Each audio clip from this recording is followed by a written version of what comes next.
And welcome all. तो जो हमारा आज का टॉपिक है उसका नाम है रीजनिंग और इसमें हम वर्बल रीजनिंग कवर कर रहे हैं और उसका एक पार्ट होता है alphabet and number sequence test. तो इस व्लॉग में इसके बारे में हम समझेंगे, ठीक है। Alphabet and number sequence test are based on arrangements of English letters and numbers.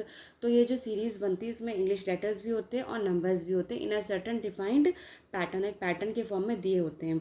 There are two types of questions covered in this chapter as follows. और यहाँ पे दो तरह के क्वेश्चंस पूछे जाते हैं। तो पहला होता है अल्फ़ाबेट टेस्ट। यहाँ पर जो फर्स्ट टाइप है वो है अल्फ़ाबेट टेस्ट, मतलब अल्फ़ाबेट का टेस्ट इसमें होता है।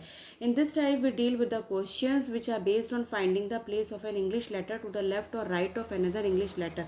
मतलब जो इंग्लिश लेटर्स होंगे उसमें हमको उसकी पोजीशन देखनी होगी, मतलब लेफ्ट से कितना है या राइट से कितना है, ठीक है, अल्फ़ाबेटिकल ऑर्डर में।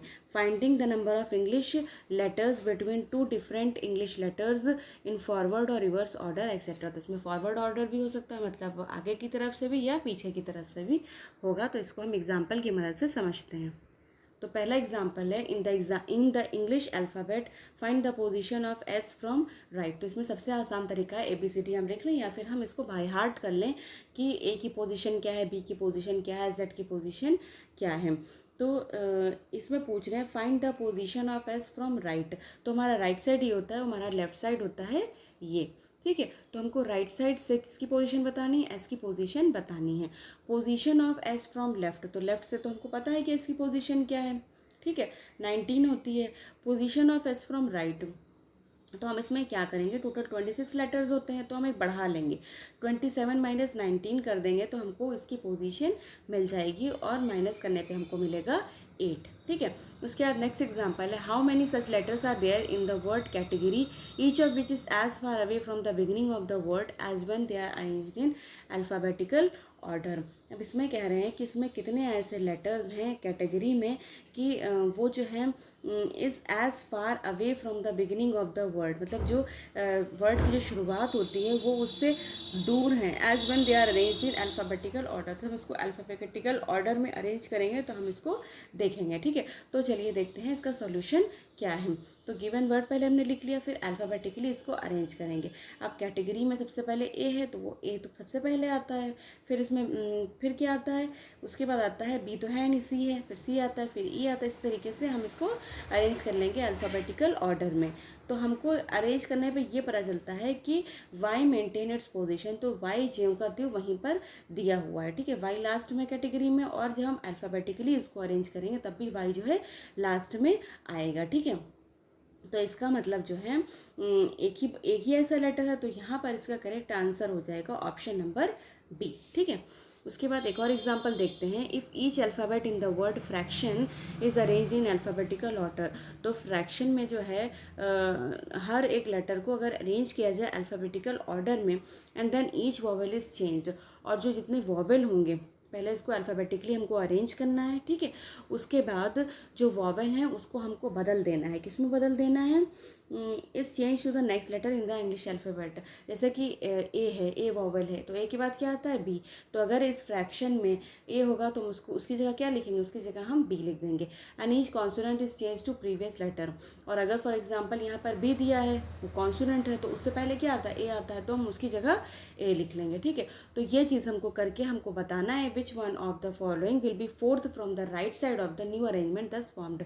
और उसके बाद जो राइट साइड है, मतलब यहाँ से हमको देखना है, मतलब इधर पीछे की तरफ हम काउंट करेंगे कि चौथी पोजीशन पर कौन आ रहा है।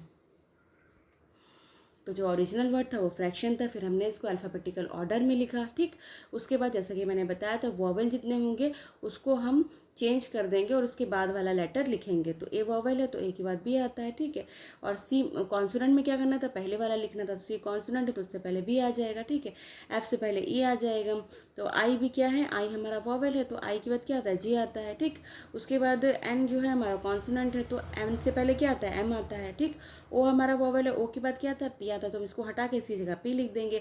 और क्यू आर, आर कॉन्सोनेंट, इससे पहले क्या आता है, क्यू आता है, तो हमने यहाँ पे क्यू लिखा है। फिर टी भी हमारा कॉन्सोनेंट है, टी से पहले आता है एस, ठीक है। अब हम इधर राइट साइड से जब काउंट करेंगे 1 2 3 4, तो फोर्थ पोजीशन पे एम आ रहा है, तो हमारा यही करेक्ट आंसर होगा। इसका मतलब ऑप्शन नंबर ए सही है, ठीक है। तो इसमें दो ही टाइप होते हैं, पहला अल्फ़ाबेट टेस्ट होता है जो कि हमने अभी किया एग्जाम्पल की मदद से, उसका दूसरा होता है नंबर सीक्वेंस टेस्ट। तो उसमें नंबर भी हो सकते हैं और लेटर्स भी हो सकते हैं, ठीक है। In this type of sequence of letters और numbers in which a series of letters और नंबर्स विद और विदाउट रिपीटिशन इज गिवन। तो ये भी हो सकता है कि जो लेटर्स और नंबर्स की जो सीरीज होगी उसमें वो रिपीट हो रहे हो, या ये भी हो सकता है कि रिपीट ना हो रहे हो। The candidates are required to find the total number of a particular letter और numbers in the series applying certain condition और रूल्स। तो कुछ रूल्स या कंडीशंस को अप्लाई करते हुए हमको वहाँ पर total number of particular letters या नंबर्स की सीरीज़ को पता करना होगा, ठीक है। तो और कभी कभी क्या होता है कि यहाँ पर सिम्बल्स भी दिए होते हैं लेटर्स और नंबर्स के साथ, ठीक है। अब इस एग्जाम्पल में जैसे हम देख सकते हैं how many sevens are there in the given series. तो ये एक सीरीज़ दी हुई है और हमको इसमें ये बताना है कि यहाँ पर ऐसे कितने 7 हैं जो कि इमीडिएटली प्रीसीडेड बाई 6, मतलब उनसे पहले 6 आ रहा हो but not immediately followed by 8, लेकिन उनके फ़ौरन बाद मतलब 7 के फ़ौरन बाद 8 ना आ रहा हो। तो सबसे पहले हम देखते हैं 7 कहाँ पर, 7 यहाँ पर है, ठीक है। हमको कंडीशन को अपने दिमाग में रखना है, ठीक है। 7 से पहले 6 आ रहा है, नहीं आ रहा है, ठीक है। और इसके फ़ौरन बाद जो है 8 आ रहा है, नहीं आ रहा है, ठीक है, गलत है। फिर हम दूसरा 7 देखेंगे, तो दूसरे 7 में क्या है, which are immediately proceeded by 6, तो 6 तो आ रहा है लेकिन उसके फ़ौरन बाद 8 ना आ रहा हो, कोई और नंबर आ रहा हो, तो ये भी नहीं है, ठीक है, ये भी गलत है। फिर उसके बाद हम थर्ड वाला 7 देखेंगे, तो इसमें क्या है, इसमें जो है 6 पहले आ रहा हो और 7 जो है इसके 8 जो है इसके फ़ौरन बाद ना आ रहा हो, तो 8 तो नहीं है यहाँ पर 5 है। तो यहाँ पर हमको एक 7 मिला।